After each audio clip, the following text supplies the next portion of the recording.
welcome to the Modern Philosophy Podcast. My name is Ashlee Haze, and I am so excited to do a special episode on fatherhood today. And so we have as my co-host Ian A. Lewis, who y'all know, Philosophy Media Group. He's my co-owner, co-operator. We run this whole thing together. We built these podcasts together. You all heard Ian on a conversation on creative marketing last season. And we also have a returning guest, attorney, father, and all-around great guy, Edward G. Lance. You heard from him on our intellectual property episode.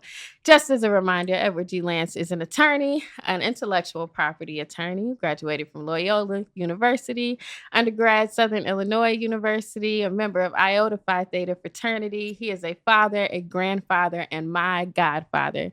Y'all welcome Edward G. Lance the Fourth. Hey. How you doing, Goddaddy? I'm doing well. Your audience probably wants me to call you Ashley, but you can call me my name. Don't do that. And what's up, Al? Man, it's been dope. All right. How you doing? Good. Very good. Very good. Yeah. Chicago's been great. Yeah. Very much glad to finally meet you. Hear so much. Oh, good. Yeah, I talk all about good you all the things, time. I hope. Yeah, I hear a lot. Oh, yeah. Just leave out the bad things. Yeah, we leave out. There aren't many of those. You're great. Oh, I thought you were going to say there aren't any of those. There aren't many of those. I won't tell them how much popcorn you eat. Shh. I won't do Dry that, or snitch. that you're not a Chicago Bears fan. I Oh, definitely yeah. won't. Yeah, Oh, no. That's a problem for some people. Yeah, it is a big problem for me. Go Raiders. Don't bring that Uh-oh. over here. Take that somewhere else. But I wanted to talk to you today just to kind of bridge the gap. So just to give y'all a little background. It's been my godfather for all 33 years of my life. He's been a godfather to many. He's a biological father to one, a bonus father to many, to four. That's right. And so he's been doing this for over 30 years, co-parenting, bonus parenting. And then Alvin, Ian, Yeah. you are in your first full-time year Yeah. of parenting. Oh, my God. Yeah. Man. You've been a dad longer than I have, man. Oh, man. It's 15. 15. Yeah. But like now, with because early on, my kid didn't live with me full time, Yeah. and now living with your kid full time, and I get the teenage years. Yeah. And so We everything can talk about that. Everything is in hyper speed, and it's so intense. Yeah. All the time. All the time. All the time. Yeah. Getting used to it. Yeah. It reminds you to check in with yourself. Yes. Yes. That's one of the bonuses, I think, of being a parent. You get a chance to really check yourself, right? Mhm. And make sure you're on point and Yeah. got all your stuff in a row because, kids watching what you do. They don't just hear what you say. They emulate, right? Based on what you do. So you do have to check in. Yeah. Yeah, it's kind of like raising yourself sometimes, isn't it? Oh, yeah. Oh, yeah. yeah. Oh, You yeah. see your reflections of yourself. What's been your biggest lesson on fatherhood? Wow, the biggest lesson. Like you said, I've been a dad in some capacity for decades now. You are 33, and my other godson is 32 or 30. No, he's a little older. He's 35. So you and Christopher are my godchildren, and then in my first marriage, had a stepdaughter who I don't refer to as steps. I'm glad you say don't bonus. say that, yeah. Lauren, I became her stepfather, when I was about 32 years old. So, those were that was my introduction to fatherhood, real fatherhood anyway, when I was married to her mom. And so I've got a lot of lessons in different capacities. Yeah. The biggest lesson that I have to tell you, though, in terms of being a father is you have to be genuine. You have to be who you are. Yeah. If you want to raise kids to be, good people. They have to see it. And so I've had to be sure it wasn't hard for me to be a good person. Mhm. That's who I am. But you have to always, I feel like you have to always be on with that. You can't, my kids have never seen me be something other than a good person. Mm-hmm. And for some people that's hard to do. It's hard to do. So my biggest lesson, the biggest takeaway from being a parent is that I have to be who I want them to be, or who I continue to tell them they should try to be. And I mean from a values and principles standpoint, not from a occupation or anything like that. I mean just always putting other people first and things like that. So that I want them to see that. That's my biggest lesson, is I have to live that person, that spirit, if I'm going to expect them to grow up and be that way. So that's one of my lessons. I don't know if that's the biggest one, but that's certainly one of them. That's definitely a good one, because that's what they're going to see every day. That's it. Bring every day. That's it. You got to be on, and you've got to be purposeful. And I got a lot of, I could plug in a lot of stories about that, but I'll let you, kind of pull them out of me as you wish. But I will say that one of the things that I learned early on, when I was parenting, when Lauren was like 6 or 7, I learned that you get more from kids. This was really early. This is the early 90s, mid 90s. And one of the things that I did with her is I wanted her to have a voice. I didn't know what I was doing at the time. It wasn't in that language that I wanted her to have.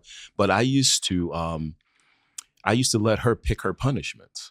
And, and if she didn't clean her room, or if it wasn't done on time or at all, or whatever she did, small things. She's only 6 or 7, so real small thing. But I used to let her pick her punishments. And I said, I give you 3, you can give me 3 options of what your punishment should be, but the third one should be really, really, really hard.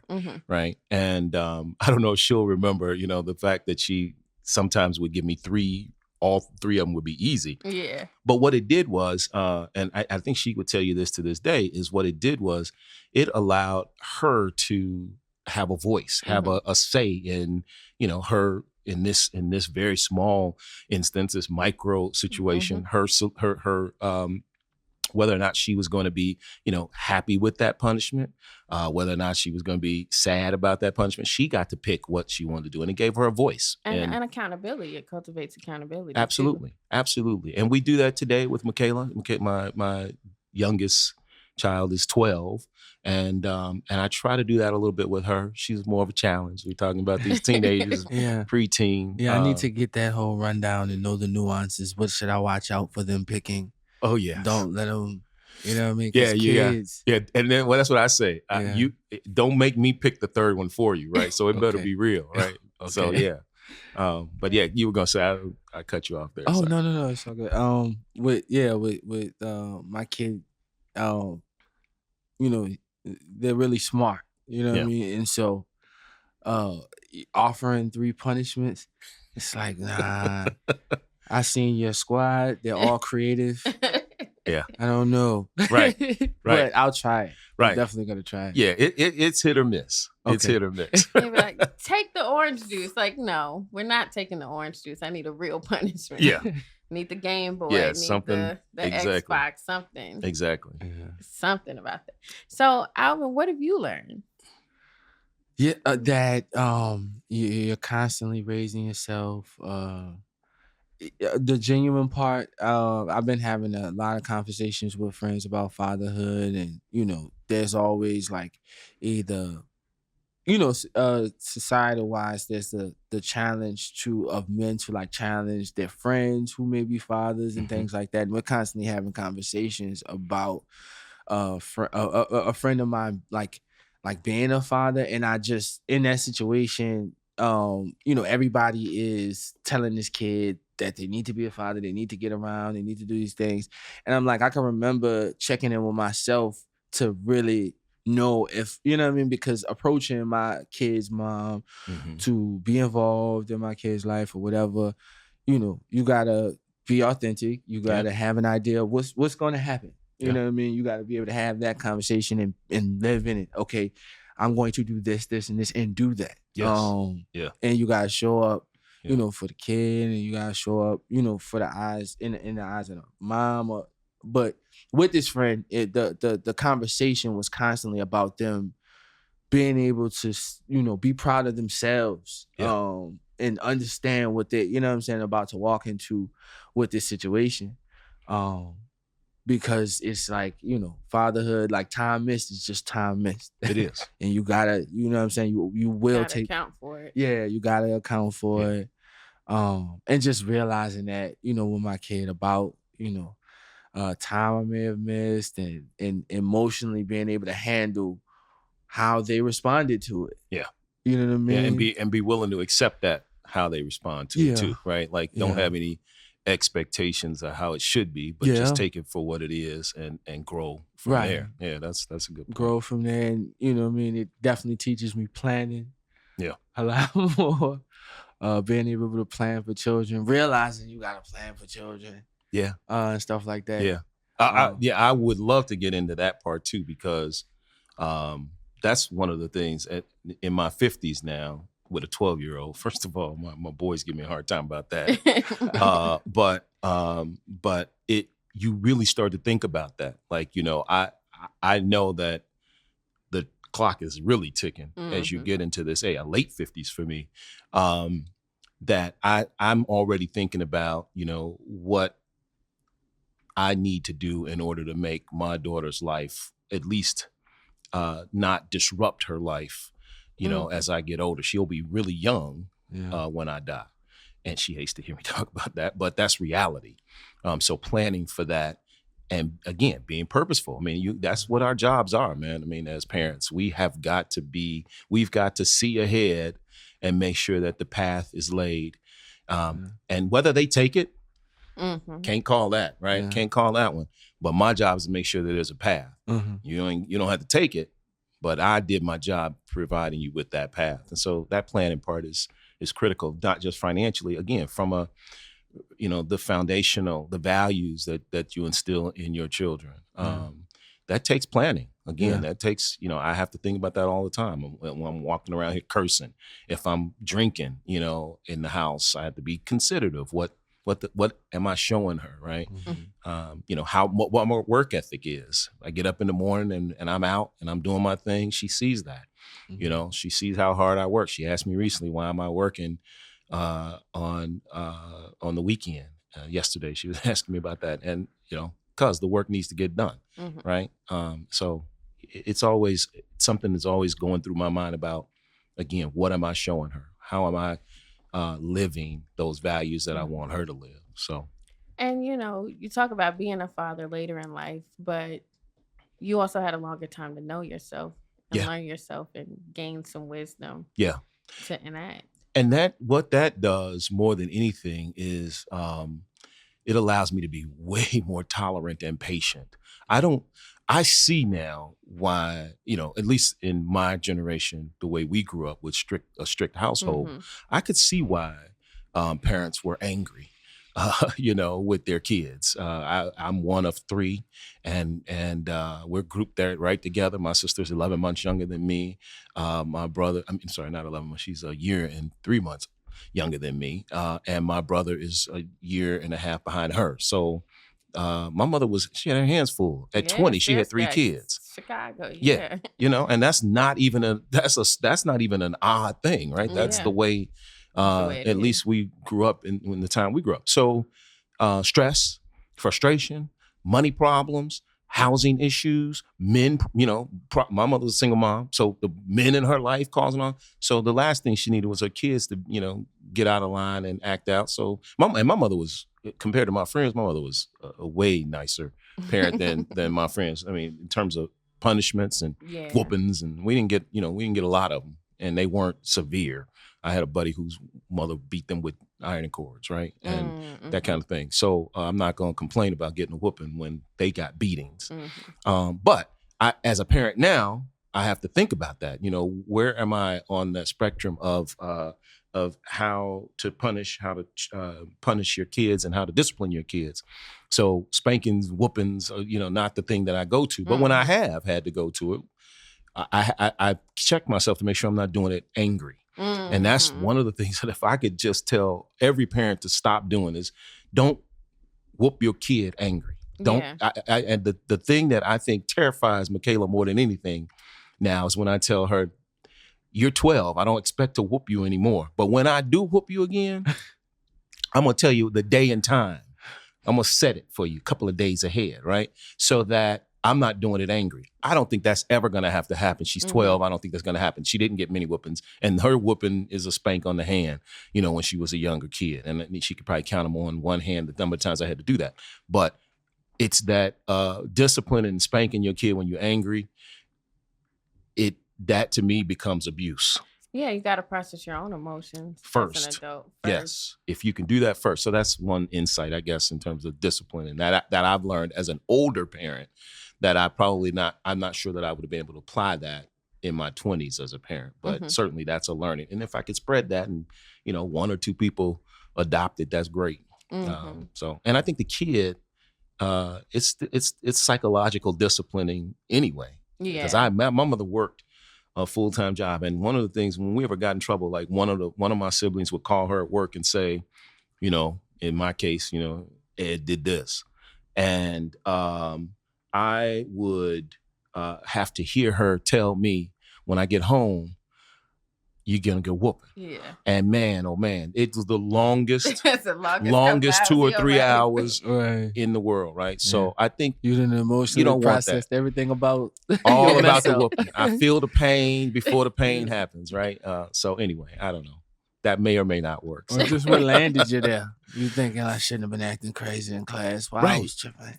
Right. You get a chance to think about your misdeeds, if you will. Yeah. There's a question I want to ask you. So you've been a godfather, and my experience of you as a godfather has been great. Just so that the audience knows, it's like, as a kid, he was the one who did everything my parents would not. Can I have ice cream? No, no. God, Daddy, can I have ice cream? Yeah, I'll pick you up on Saturday.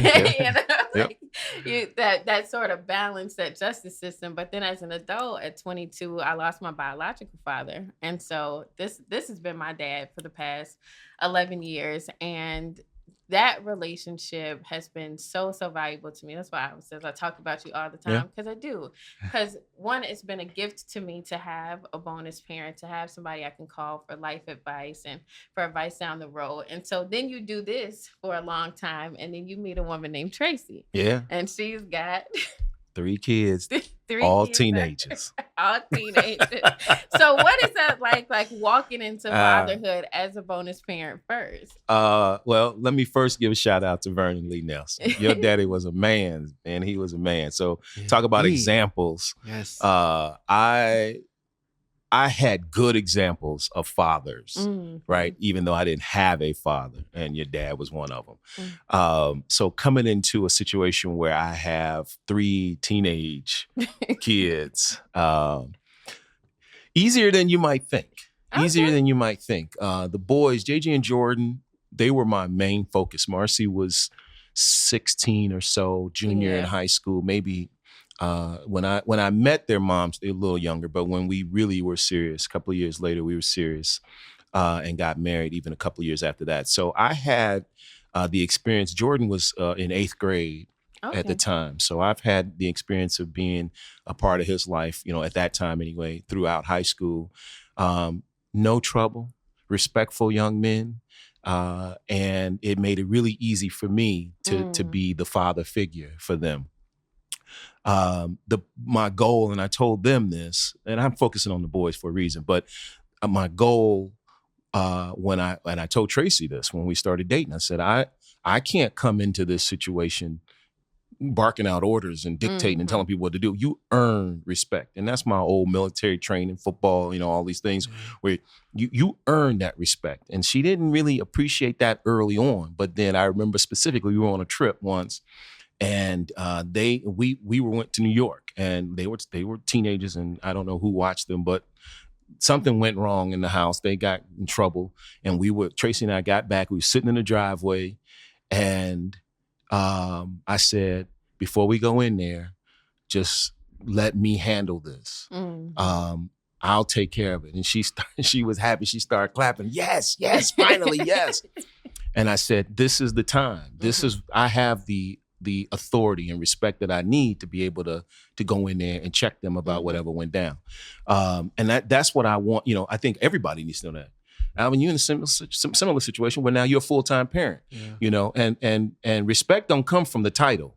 No. It don't come from the title, right? It comes from, again, you earn it. And if you want it to be real, if you want to have real influence, that is, you have to earn that respect. And I did that. And my boys are not, they're, you know, they now, I think if you interviewed them, they would say that they look up to me because of that. I didn't come in dictating. I wasn't the boyfriend, you know, I had that in my life where my mother married, you know, a guy who thought he was supposed to get respect because he was married to my mother now. And it made for disruption throughout the, you know, that relationship for them. So you ain't none of my daddy. You ain't none of my daddy. Now let me flip it. And, since you said that, Marcy, you know, being very, very independent, very smart, you know, was a different type of a kid for me to parent, and a girl, right? But I had that experience already being, you know, a bonus parent for a girl. Only at that time, Lauren was a little 6, 7, 8 years old at the time. So Marcy, being a teenager, was new challenges. And today, you know, she is, you, Kira, told me this a long time ago in the context of your own relationship with your mother, that we have to learn how to parent adults. Yeah. I don't know if you ever remember saying that. And that stuck with me for so long. So with Marcy, I've learned how I have the highest expectations for Marcy, right? That's the one that I say, she's like me. She's the oldest of the 3 siblings, just like I was. She's the college educated. She knows so much about what life is going to present to her. So I have high expectations. So I'm really tough on her. I know she's probably going to hear this and agree, but I'm tough on her. And now she's the parent. You know, she's a parent of an 11-year-old and a 4-year-old, soon to be 5 years old. And so I, you know, for her, I'm tougher on her than I am on the boys as adults. Yeah. Because it's a different kind of parenting that I have to bring to it with these 30, 32 and 33-year-olds. Yeah. Yeah. It's a big deal. How do you know when to get a little heavier? I'm going to tell you, man, few and far between. Those episodes incidents where I do that, few and far between, because as adults, I just feel like there's not much. I do it. Marcy might say that I do it by grunting, right? When I'll say something, you know, that might not be like full English, but she will hear it and she will know that that's me disapproving of something, right? And that's all I have to do sometimes. I don't tell my kids what to do anymore.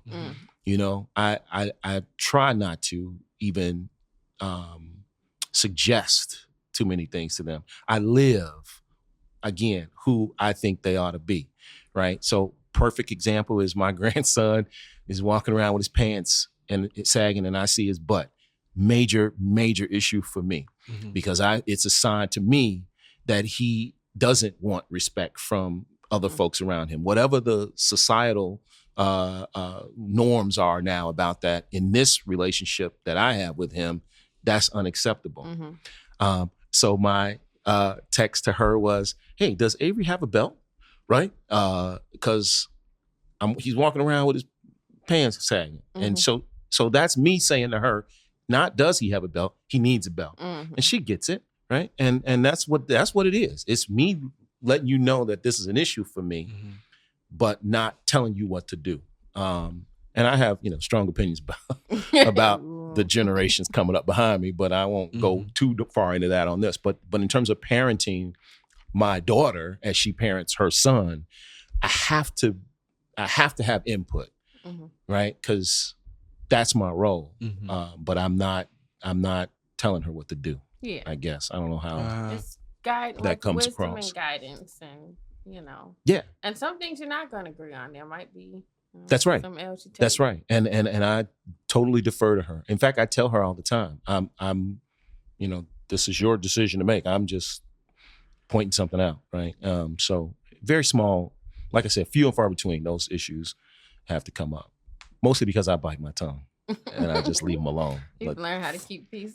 Keep peace. That's a, you know, if you ask me for my recipe for life, it's peace and harmony as often as you can get it, particularly in your own house. So yeah, I just keep my mouth shut. I remember, the fictional Cosby. I'm not going to try to say anything about, but I remember an episode where he did this, when he was talking to his son-in-law about things that his, it's like, leave that alone. Throw your hands up and say, that's fine. And I do that a lot in my house because they're small things. I tell Tracy all the time, I'm not the dude. I'm always going to be the dude that won't sweat the small stuff. Right. And if you can be that, if you can genuinely be that, then it's peace and harmony as long as you can get it in your house. So that's more than fatherly advice. That's more marriage advice. That's more life advice. Hey. And most stuff is small stuff, which is why 99% of the stuff is small stuff. Small stuff. Small, absolutely. Even with the kids, and we talk about fatherhood too. Even with Michaela, who I have to parent on a daily basis, unlike the older kids, I'm learning that it's not critical for me to comment on every little aspect of her life. Mm-hmm. And that as kids get older, that becomes a reason for them to reject what you have to say at all. And you don't want that either. So I'm giving, basically it's giving the kid more leash, more room to operate. So I'm learning to do that as well. Kira knows that I'm very opinionated. So I drove school buses for a while, and having my child now and them being a teenager, the term, like, you give an inch, they take a mile, right? Sure. Well, 2 teenagers, an inch is a mile. Yes. And so I don't know, I don't feel safe giving you leash, because at least you disappear around the corner. Yeah. Yeah. You gotta let them. Right. Let them and find them you again, might right? have to let them see that the real world is around the corner and come right up. see, here's the thing, and I know where you're going. For me, it's safety. If I let them go around the corner, I'm not worried about what they're going to do. I'm worried about what's going to happen to them. Right. It depends on the environment too. In this area, maybe that's not a big deal, but where I grew up, right, that's a big deal now. It's a very big deal. So that's what I would be concerned about, is when you give a kid the opportunity to operate with a little more freedom. I trust that my child will do what I've taught them to do. What I don't really know is how others will treat them as they branch out. And that's, but that's life. That's the lesson in life that everybody has to experience. I don't know what it's going to be like when Michaela goes off to college. I'm probably going to have an RV and me sitting in the parking lot at the dorms. Just, I don't know. I hope that I can. I've looked at the RVs myself. Yeah, right. Easy access, sleep wherever. Yeah, I can pull up. Yeah. Just holler if you need me. Right. But realistically, you'll have to be at home. I'll have to be at home. Reading crossword puzzles, phone call listening to away. audio books. That's right. Phone call away. That's right. And if my wife had her way, we would be even further away on some trip somewhere. Yeah. It's always easier for mom to send the kids off to college. Yes. Yeah. With the girls. Although, we had that experience with Marcy. Tracy cried all the way home when we dropped her off at Illinois State. So I don't know. We'll see. Tracy's harder now than she was then. We'll see. She probably will do the happy dance when Michaela goes to college. Man. But it's a matter of building trust, it seems like, and making sure that you and test those values. All right, we're here in this controlled space. Yeah, you got it. I heard recently. You in the mall. You got it. I was listening to a podcast, and this guy's a billionaire, so the numbers you gotta kind of not get caught up on.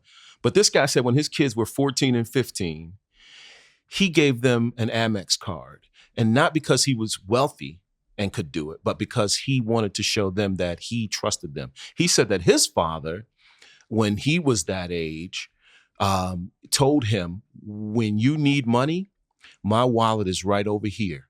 Go take whatever you need. Don't tell me how much you took, and you don't have to tell me what you spent it on, right? So when he got older, now he's a billionaire, he gets older, he gives his kids the equivalent, an Amex card. He says, I don't care what you spend it on. Now he gets insight into that because he gets the bill. But the lesson that he was teaching them is you're responsible for your money. Right? You're responsible for how you spend your money. And he said that he occasionally looked at the bills and was never, ever disappointed in how they spent the money. And now as they're, the children of billionaires, he's not worried at all. He says he's not leaving them an inheritance at all. They're not getting any of his money, but he has, over the course of their lives, given them $30,000 a year, or $15,000 each, 2 kids, $30,000 a year for their entire lives. And that's what they'll get. He'll keep doing that until he dies. And that's what they'll get, right? That's their money. And so when you talk about, for me anyway, the lesson there is you have to trust that the kids are going to be who you think they are, and who you've tried to teach them to be, and you've got to give them that opportunity to go around that corner. Okay. It's just a matter of, and they will not, I think in most cases, they won't disappoint you. The earlier you do that, the less disappointment you'll have later in life, right? So if they're doing that at 14, 15, I think he knows now that when his kids do have a lot of money, they'll be responsible with it. They'll be givers, hopefully, instead of takers. And that's what I think the lesson is there.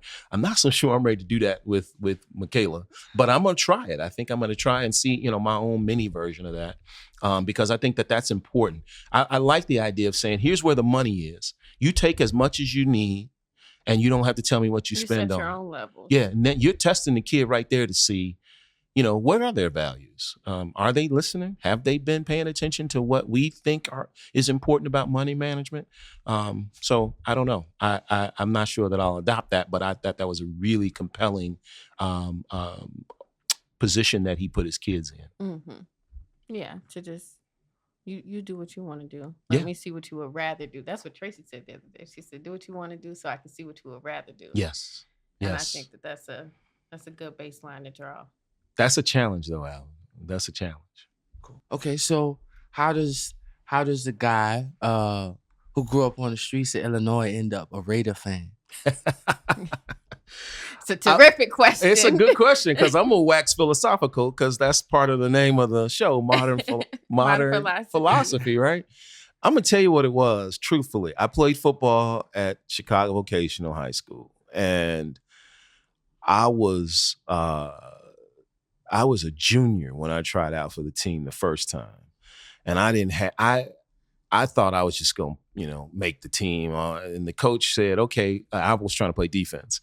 The coach said, I'm gonna let you join the team, but I want you to be a tight end on offense. And I was like, I don't want to play offense. He's like, well, that's the spot that I have for you on the team. I said, thank you, but no thank you. So I didn't play in my junior year. My senior year comes around and I tried again. But my attitude was totally different. And I don't know, I'm 17 at the time. I didn't know anything about how I adopted this. But the Raiders won the Super Bowl in 1977. I graduated high school. Are you talking about, are these the LA Raiders? These are the Oakland Raiders at the time. Okay. Oakland Raiders, right? So now we're fast forward to 1980. I've already started to think about, this team as my, I'm looking up to the players on that team, Jack Tatum and all these just nasty dudes. So in my senior year, I try out for the team on defense again. And there's a guy who plays ahead of me. I was a defensive end. The guy who was the defensive end ahead of me was a senior now. He had started on varsity for 4 years. 4 years, a freshman. That's how bad he was. And my mentality was, if I want to play defense, I got to beat that guy. I got to make sure I take his job. And I just adopted this mentality the Raiders have, which is no prisoners. I don't want to curse on your show, but they didn't give a We F. can't cuss. We're rated explicit on that. Well, all right. Well, they didn't give a fuck, right? They took no prisoners as a team. Right. And that was the attitude I had. And I beat that dude out. And I didn't know I beat him out to the first game. Wow. The guy, and I wore this when I in practice, I wore a piece of tape on the back of my helmet. Okay. And it didn't have my name. They wanted it to have my name because they didn't know me or whatever in practice. They claimed it. So I wore a piece of tape on the back of my helmet, and on first game, and the back of the tape said Quasimodo. I don't know why. I don't even know Quasimodo. The story about the Hunchback of Notre Dame. I knew nothing about it, but I just thought it was badass to have it. So the first game, we sitting in the locker room, first game, and I have that tape on the back of my helmet. And the coach comes up to me and he says, and he sits down. He's like, all right, I don't want you to, get freaked out or nothing, but you're starting. And I'm looking at him like, me? It's like, yeah, you're starting at right defensive end. Nice. And I said, really? He said, but if you're gonna start, you gotta take that damn tape off your helmet. and he did that to really break the ice and make me laugh. But that's the Raider mentality. For me, that was the Raider mentality. It's like, I'm gonna whoop this dude's ass every day in practice until I get what I want. And that's what happened. Yeah. And I didn't really think about that until after. I didn't think about that during the time. Yeah, but afterwards I think about it, how, I mean, and ever since then I've been a fan of the Raiders. Yeah. And it hasn't subsided at all. I like the Bears. Don't get me wrong. I'm not a Bear hater unless they're playing the Raiders. Yeah. But it's like bad boy versus blue collar. Yeah. You know what I mean? And you know one what? Has attitude. It's one attitude. Has character. It's an attitude. and at 58, I could tell you that attitude, that probably was the start of Ed Lance, who he is today. I don't talk a lot about myself. My wife doesn't like the fact that I don't show her all the things that I've accomplished in life. I'm just humble that way. But when I think back to it, I've written down a few things about what it takes to be successful. And one of them is this notion that I'm the baddest mother in the room, period. Always. You can't break me. You can't do it. You can call me the N-word. You can call me boy. You can't break me. And it started with that mentality that I am going to get what I want and I'm going to do it my way. And again, that's a Raider mentality. I don't care what the rest of y'all think. And so, it's easy to be a Raider. It's so that leads me to my next question. How important do you feel it is for fathers to be able to, or just men in general, even before their fathers, to exude complete confidence? Confidence, in themselves? Yeah. Well, I don't know the complete answer to that. I mean, how important is it? It's extremely, it's the most important thing. Okay. It's the most important thing you can do as a person to build confidence in who you are. Build this anti-fragile, and I use that word because I'm reading a book called Anti-Fragile, but it's a notion that I think needs to be embedded in who we are. Not particularly just Black folks, human beings, period. But really, when I think about Black folks, I think about the stuff we've been through. Yeah. And this notion of anti-fragility, meaning, again, not just resilient, but I'm going to take this bad thing that's happening and I'm going to build while we're in that bad phase into a better person. I think that it's important for fathers, particularly Black fathers, who get a knock, right, about not being present in their kids' lives. Oh, yeah, my father wasn't, right? You got to be able to say that there's nothing going to knock me off this square. I'm on this square now as a dad. Nothing is going to knock me off this square, period. Right. And that's hard, brother. Don't get me wrong. That's hard. I'm speaking it. Oh, yeah. But you get to a day point. To day, too. It's day to day. It's hour to hour, the weight brother. Of it, yeah. It is. There always will be challenges to you as the father. There always will be. There will be financial challenges. There will be challenges by the kid, right? Always relationship challenges. But nothing's going to knock you off that square. The pursuit of happiness, you talk about fiction, really was fiction imitating life. Art imitating life, because Will Smith did that movie, The Pursuit of Happiness, based on Chris, I can't think of Chris's last name, worked in the same building as me, in fact, and I passed him all the time. Didn't know that brother, I wish I could remember his last name. But really? That movie talked about, it was about a father who was relentless in his role as father. And there was nothing gonna knock him off that square. And I, that's art imitating life, but it can happen. And you just have to challenge it. You gotta be up for the challenge of what life brings you, particularly fatherhood. So in you said it every day, but it's every interaction, every action and interaction that you have. You have to have that mentality, man. I don't know how I can't put my finger on it. Read. I can tell you that. Read, because here's my other little lesson. I didn't invent most of the stuff that I talk about and what that makes me. I just happened to be curious when I was a young man. And I read a lot. And I remember reading Man-Child in the Promised Land by Claude Brown in high school. That book, I gave that book to both of my sons because that's a story about a young brother in Harlem, fatherless, in the 60s, all kind of crime and drugs around him. And he somehow found his way out of that. And, I don't know, that just, you that sticks with you in a way, and it becomes who you are if you can identify with that story. So, there's a lot of those stories out there. I love that book. I love Proverbs 3:13 that talks about the pursuit of wisdom, the acquisition of knowledge, the pursuit of wisdom is more precious than rubies, more profitable than silver. In her right hand, I think it says, is long life.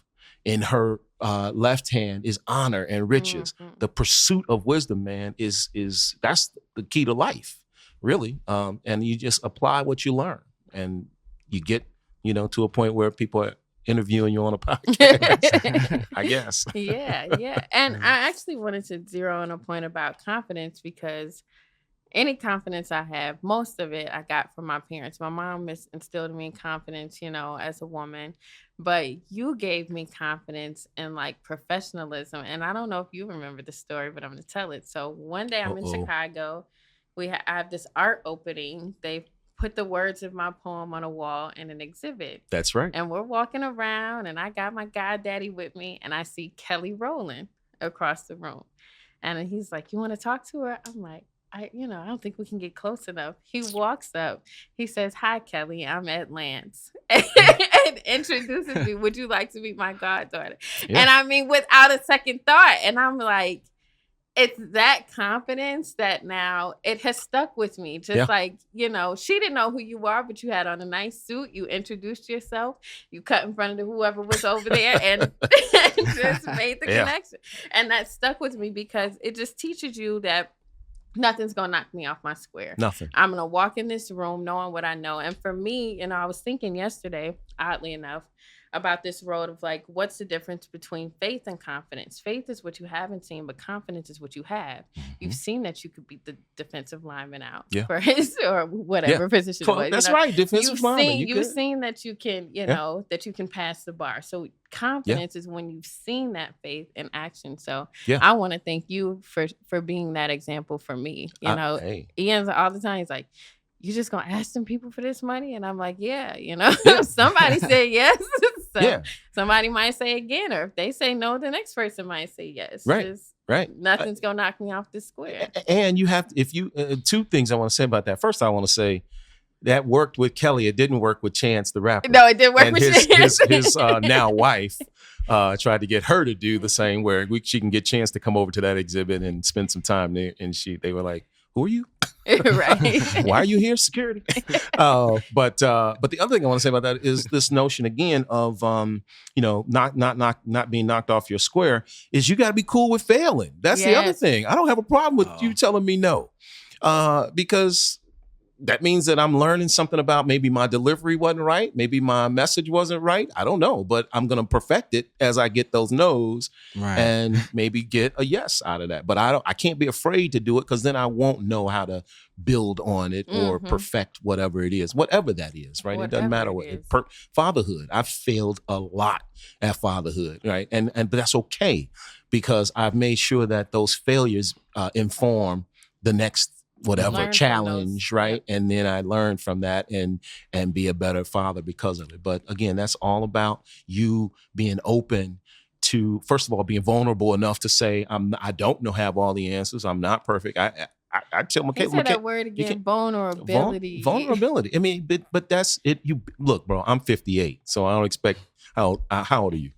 34. Yeah, right. So at 34, I wouldn't have been talking about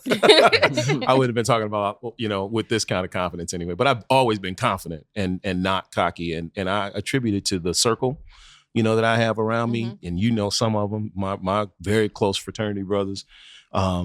We are vulnerable to each other. We get to practice that, right, in real time with each other, and that makes us better in our professional environments, in our family environments. We say that all the time.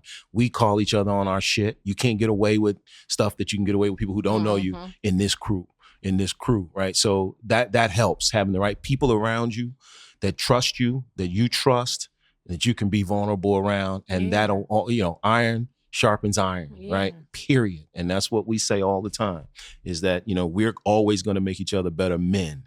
better fathers, better husbands, better sons. So, and we've done that. Without fail, we've done that. And it makes me so happy to see. And I like seeing it with you. Oh, yeah. It's group chat. Yeah, my friends Yeah. started a group chat like a couple months ago, and at one point, I don't know if somebody was drunk that night, but it got emotional with all the guys, and everybody starts talking about the kids and all of these different things, and everybody starts promising to help each other. That's right. And then we just start calling each other out. What you got going on over here? What's up with this? So, and just talking to each other, talking through things, and also being able to, because in that process, you see, like I'm seeing through all of my friends, some work that we all could do. Sure. Because everybody, all of us at some point dealt with lapses or failures, so to speak, in fatherhood, and had to recover from those. But how we, give that knowledge and offer that knowledge to each other sometimes can be real violent. Yes. And it's like, we not, this conversation ain't built to nobody. Right. And just learning to have better conversations amongst each other so that we can hold each other accountable, one, but also, you know what I'm saying, understand, like, you a man, but you could be gentle, dog. Yeah. And that's true. And over time, my circle has shrunk. Right. So you're going to see that with your crew. Right. And you just said, because it can be violent. I don't know exactly what that means, but maybe in conversation. Destructive. Right. Not and those are you're going to find those people getting weeded out. Right. Right. Because if you're not bringing positive, improvement type things to my life, I don't need you. Right. Exactly. We can say, Merry Christmas once a year, Happy New Year, but I don't need you in this circle. And that's how it's been with us as well. Again, we've been lucky, very, very fortunate. Yeah. That's so dope. Thank y'all for having this conversation. This was so exciting. Some of my favorite people in the world have come through Modern Philosophy Podcast, and this is no different. I love you. I love you too. Forever, to the end of the world. I love you, Ian. I'm so proud to. And it's so funny because it's my godfather and I'm Ian's kid's godmother. So you're the reason that I ever even thought that I wanted to be. What would make you say that?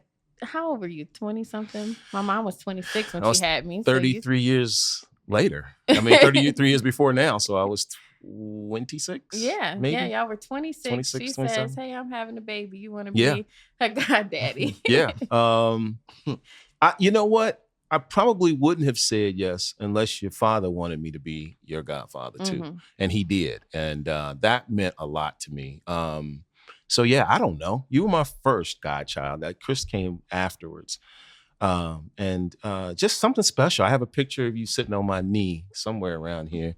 And I've always wanted kids. Always wanted kids. I used to tell people, and I probably scared a few women away when I said I wanted 10 kids. And, that number shrunk.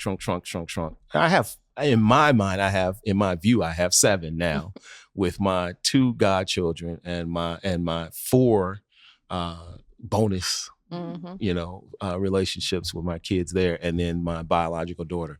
I think that being a godfather was my way of kind of feeding that need that I wanted to have, to be something special in a kid's life. So I was able to do that, at 20, whatever, I still can't do the math on that, but 25, 26, something like that. So yeah. I'm almost 26. So y'all are the same age.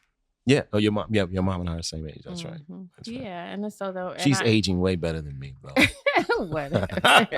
Y'all are both doing a terrific job. And for me, I'm 18. Ian brings this light-skinned baby to school. Yeah. I'm like, where does baby come from? I was trying to figure it out myself. All right. You look just like me, though.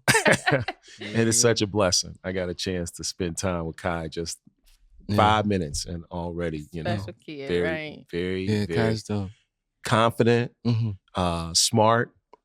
Looking forward to spending more time. Yeah, me too. I love that y'all all get to meet each other because you've influenced my life just in so many ways. And I knew, I knew for myself that I wanted to be a godparent to somebody at some point because it's been such a life-changing thing for me. And I love, I call this modern philosophy because it's different. It's different to, really see godparents commit to it in the way Yeah. that you have. I know some people are like, yeah, that's my godparent.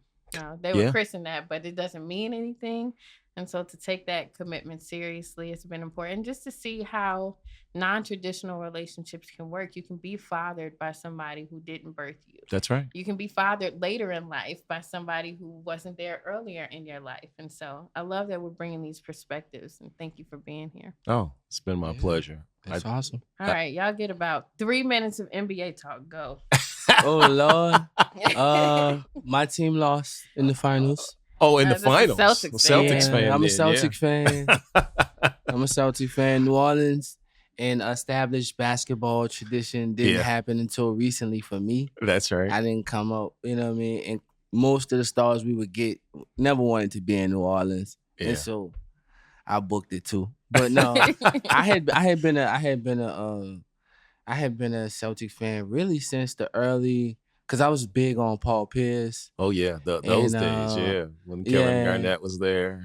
Garnett, but Paul Pierce prior to before KG Garnett getting got there, there, they were knocking on the door of the playoffs those years prior. Yeah. And what's the cat name who blew a lot of money? Antonio Howard, something like that. Antoine Howard. Antoine. He was a Celtic player. Yeah. Got $100 million and never seen the All-Star game again. Yeah. That happens to too many of them. Unfortunately. Yeah.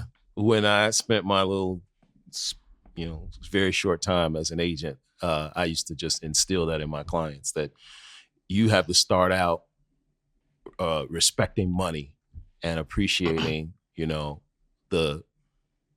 how fleeting this moment can be for you, especially when I was doing this with guys who were, the only guy I had that was even pro worthy at the time anyway, made it to the Knicks organization in the G League. And I just, repeatedly, said, you guys, you got to think about what may come to you and be prepared for that. And I'm still struggling to remember Antoine's last name, but he's just one of many stories about when they don't really appreciate the money. We got a house in somewhere around here where a pro basketball player lived, and it's a massive property, and it recently got tore down because he couldn't afford it, couldn't keep it, and over years it just became an eyesore. But it's a reminder all the time of how quickly you can lose it all, right? I mean, that goes, since this is really talking fatherhood too, that's one of our other responsibilities. That's one of the ones that I take to heart the most, is just teaching my children to be financially responsible, at least, by example. It's hard to do, but because we don't need any more stories like that. It's hard enough for us to pass on wealth from generation to generation. So the more we can sacrifice now, the more we are setting our kids up for a little bit better future, I guess. So anyway, I don't even know if that. Well, it was just interesting. He was a good ball player, but that's what became like the story about him, and it was like, dang, unfortunately, and for his situation, because he's done interviews post. I think it's just a matter of he just took care of a lot of people. Yeah.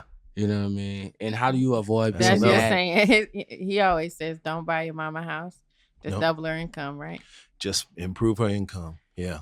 If I could, but that's, you're going to get me on a whole nother tangent if we start talking about how to manage. That's a whole nother episode. Yeah. We bring you back for financial wisdom. That's another episode. Okay. Well, thank you all so much. Thank you all for tuning in to the Modern Philosophy Podcast, where together we are learning better, doing better, and being better. The song of the week is Just the Two of Us by Will Smith, who I still love. We haven't talked about the smack, but we're going to shout him out. Happy Father's Day to y'all. Thank y'all so much for being on here. And we'll see you next time. Please remember to hydrate, moisturize, and mind your damn business. See you next time. I like that. All right, that was good.